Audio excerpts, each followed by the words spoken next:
that there's an important matter that has necessitated our presence here. President, today is the 1st of May. It is International Senator Gill recognized as International Workers' Day. And so I want to inside to the workers throughout the world and Jamaica. So give a big up to the working people on this 1st of May. Senator Brown, isn't it World Press Freedom Day? Sorry? Isn't it World Press Freedom Day as well? Every day it is World Press Freedom Day as well. It may be, but and the Minister of Information can address that. But for me, the International Day of the Workers takes precedent over all others.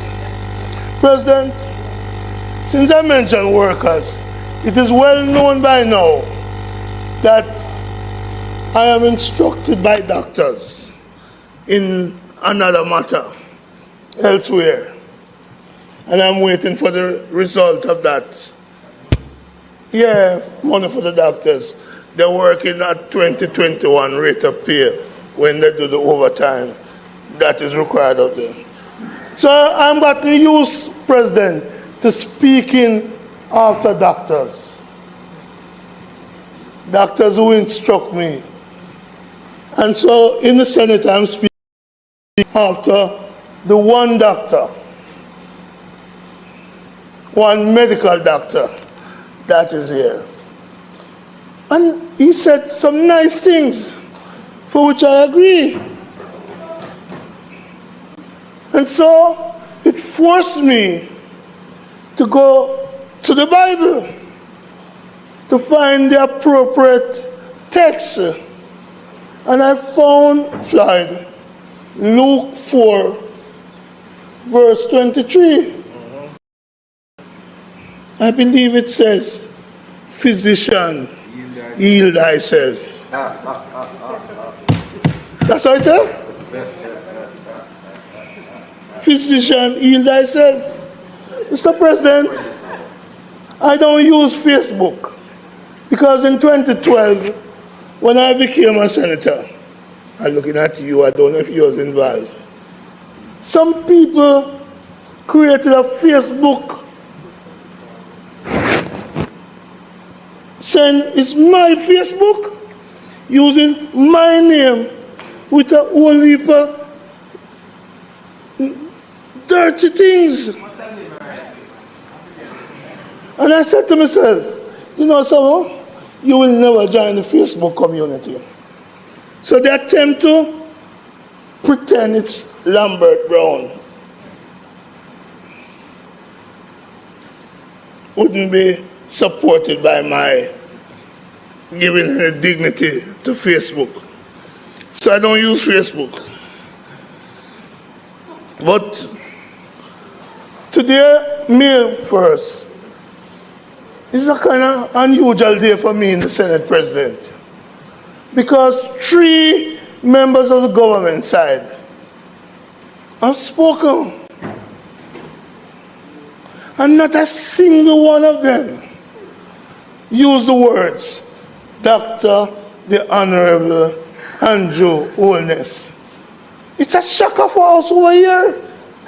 Because the cult of the personality is so deep that every time any of them speak, we expect to hear multiple mention of the Prime Minister's name. Sorry? We haven't heard any. So I want to remind them of the necessity to use it. And maybe they can't because the Cybercrime Act of 2015 was passed when Mark Gordon was on this side, that side.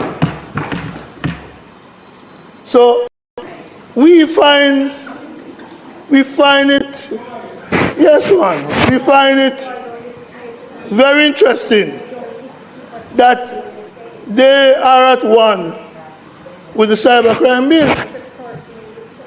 We are so happy that the Senate today find consensus and the Cybercrime Bill Amendment Bill.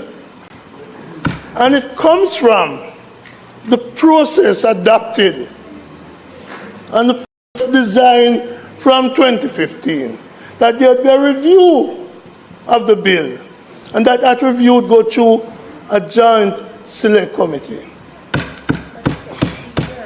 And President, that's taken too long.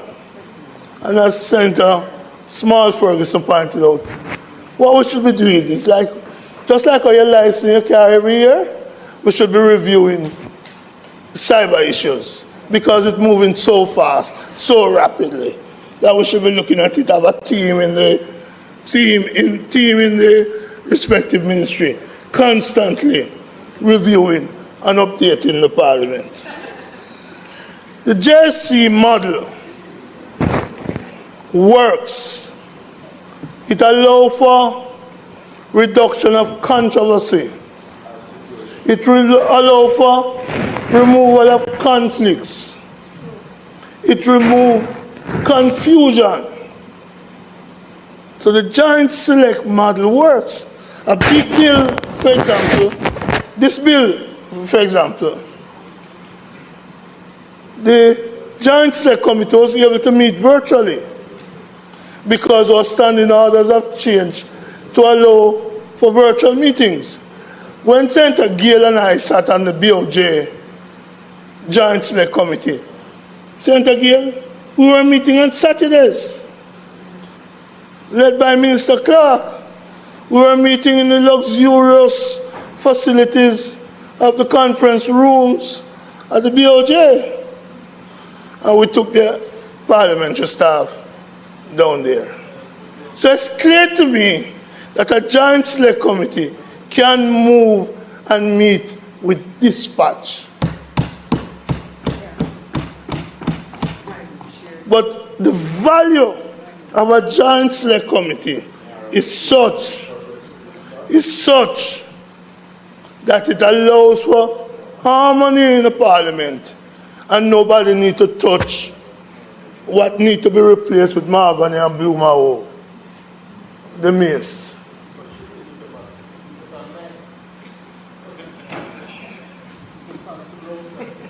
I am allergic to the colonialism. That is why I want blue maho and mahogany. Blue maho and lignum vitae.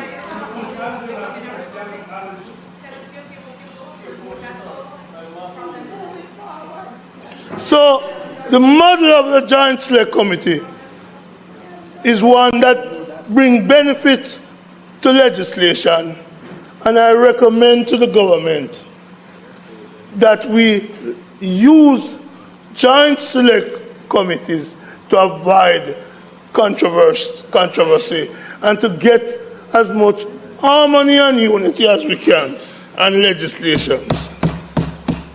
Mr. President, this bill addresses,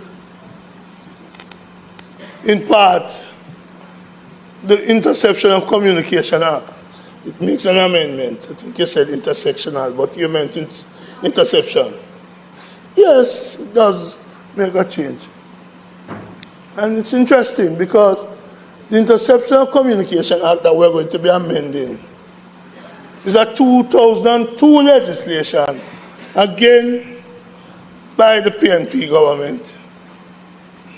Foresight, vision, opposed by some on the JLP side.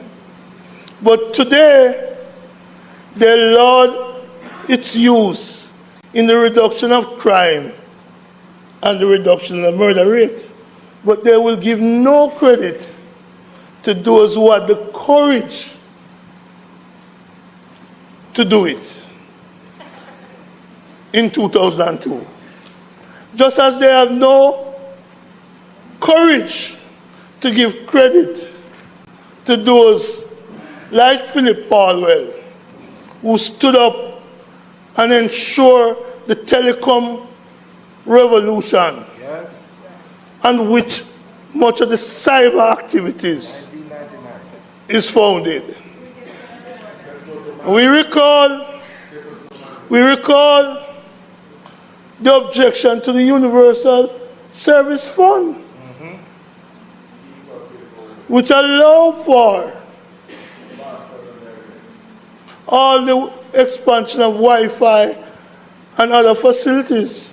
But those came from the courage and the conviction of a forward-thinking government. And so, President, I support this bill, the foundation which rests heavily in what the PNP did. And when I listen to the physician, let me shift a little now before I close. When I listened to the physicians spoke earlier, I said to myself, hold on there. Every funeral, every church service, every attendance at Parliament, I see a video of the physician. And I have to start ask people on my side, what are going on? And so I said, is this somebody using AI, Senator Ferguson, to promote or to depict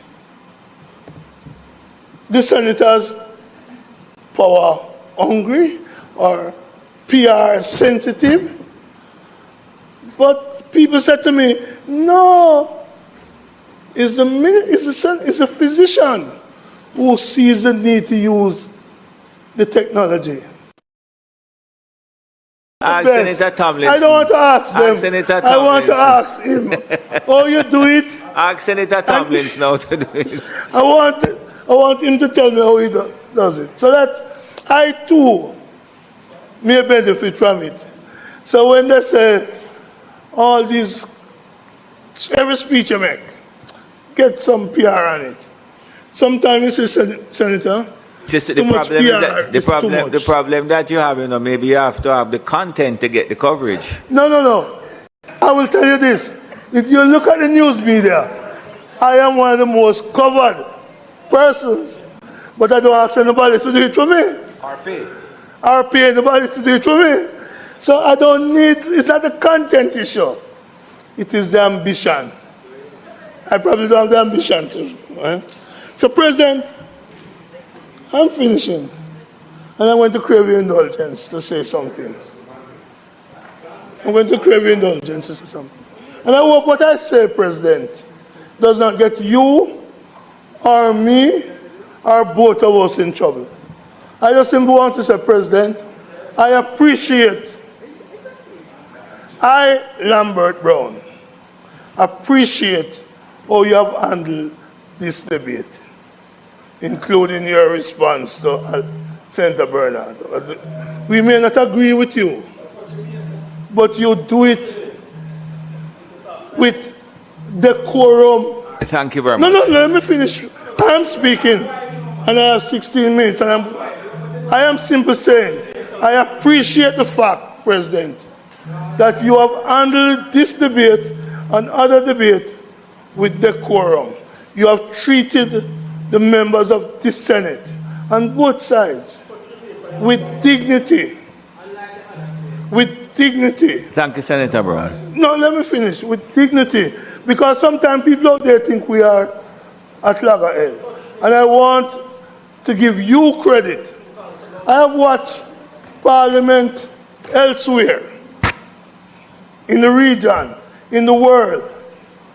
And I would say to myself, boy, despite the disagreement I may have with my presiding officer, he has never shown indignity to me or anybody else on the side. So I appreciate that, President. I finished. And I believe that one day, the 14 members, what I learned in the other place is a point of order depending on whether I yield or not. Not intending to yield now. I wish to say, President, that what I just conveyed to you, that the 14 members in the other place who have served with you and I and some others in this Senate, 22% of the other place, in the last 12 years sat in the Senate. 22% of MPs now currently serving between 2012 and now sat in this place. I hope one day they will join me in saying President Tom Tavares Finson was a good man and he handled the difficult situation with dignity. I respect you for that, and I hope people elsewhere, not the other place I'm talking about, elsewhere, will learn from you. May it please you, Mr. President. Thank you very much, Senator Brown.